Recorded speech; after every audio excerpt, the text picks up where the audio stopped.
Hello guys, welcome to my YouTube channel, Annabel Vlogs. Mama ako sa kanila dito sa kantin at tumutulong sa pagluluto. Kasi nagbibinta sila, nagluto din ako ng fried chicken, empanada, at mayroon din silang arroz caldo. At nabinta ngayon ang fried lumpia wrapper dito sa school, sa kantin. Nagnalagyan ng condense, tag 3 pesos lang isa. Kailangan basain. Malinis ang kamayan ng hugas. Dapat gamit ang kamay para matsansa kung ano kadami ang tubig na ilagay. Ganito maggawa ng bilo-bilo na malagkit glutinous flour. Damo pa, tanga to. Pangunang gata, walang halong tubig, kailangan pure. Napakulo na ng tubig sa kaldero nga malaki. Pakulo ka to, mo gata man yung pagbutangan tubig. Pure gani gata. Oo, ang una nga gata, amo ni siya ang igata mo karon last. Tapos ang ikaduha nga gata, ikumos mo sa binukbok. Binukbok amo ni siya ang giniling nga pilit malagkit. Hello guys, samahan niyo kami maggawa ng lugaw dito sa Iloilo. Maliit na sago, pagkatapos naman ang 1 kilo na malagkit na giniling. Ang kalahati gawing bula-bula. At ito naman ang gata. May butong. Ito ang butong. At ito naman ang gata. 3 pirasong gata. Ito naman ang kamote. Saba, masaging. At 1 kilo na brown sugar. 3 na kakap. Ito ang pure nga gata para sa bilo-bilo lugaw. 4 kakap na tubig, tapos kumuso naman. At dito naman tunawin ang binukbok or glutinous sa gata na ikalawa. Sa binukal na kinulo na tubig, lagay ang bula-bula. Bilo-bilo ang tawag dito. Ikaduha nga gata, butangan na tubig.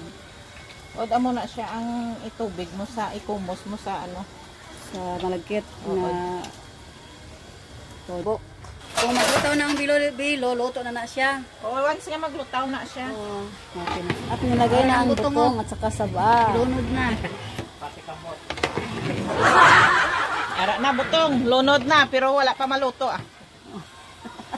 Gilunod na ang pag saging. maluto ko lang tawon na. Ang saging gilunod man? Oo, ara na saging. Ang kamote wala pa. Next pang kabukalya mo naman. Igkumulo na ang kamote naman. Ito naman. White ka ng binukbok. White ka glove. Hindi na need na ang gloves ka na, mag-amo ka na. Kaya malam mo karon kung mag-gloves ka, kung di nagkuhan sa gloves mo. Kinalangad kamot ang gamiton. Di na sugkay. Hindi. Kinalang ukayon mayo. Labog-labogon na matunaw. Matunaw wala ang sang gabilog-bilog. Ang malagkit.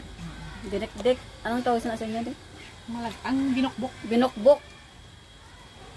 Giniling, binukbok. Isa lang na. Binukbok nga pilit. Or giniling. Ano na ni? Amo na. Gilunod ng kamote. Sugkay-sugkayon.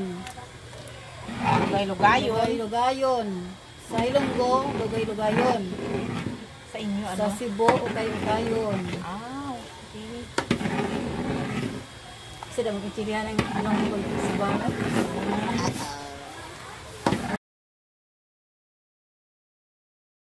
Gilunod na ang gata na may binukbok.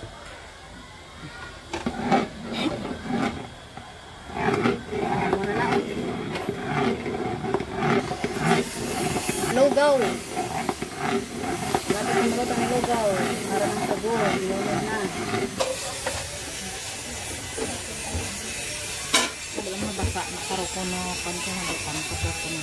Kana? Ano?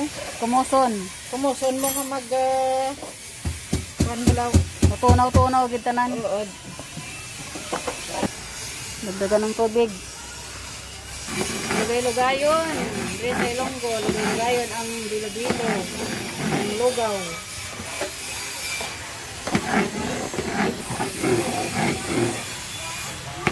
gata. Tira. Yung first gata na walang tubig na gata na walang tubig. Malapit na matapos ang playground. Excited na ang mga bata.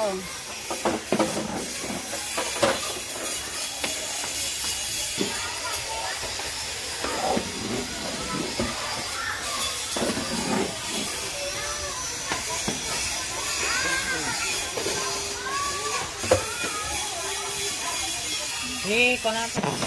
Luto na ang ating lugaw. Sarap ng kilo. Tingnan pa ko na. Malagkit. Okay, nakalamay. Dili na kayo guys. Nandito na ang lugaw. Ang sala. Sarap. Tikman. Thank you for watching. Please subscribe my YouTube channel, Another Vlog. And click the bell button para sa sunod kong video. Ma-notify po kayo. Thank you.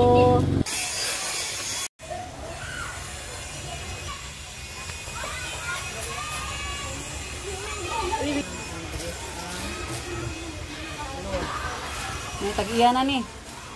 Na-order na. Ito na ang finished product natin na lugaw.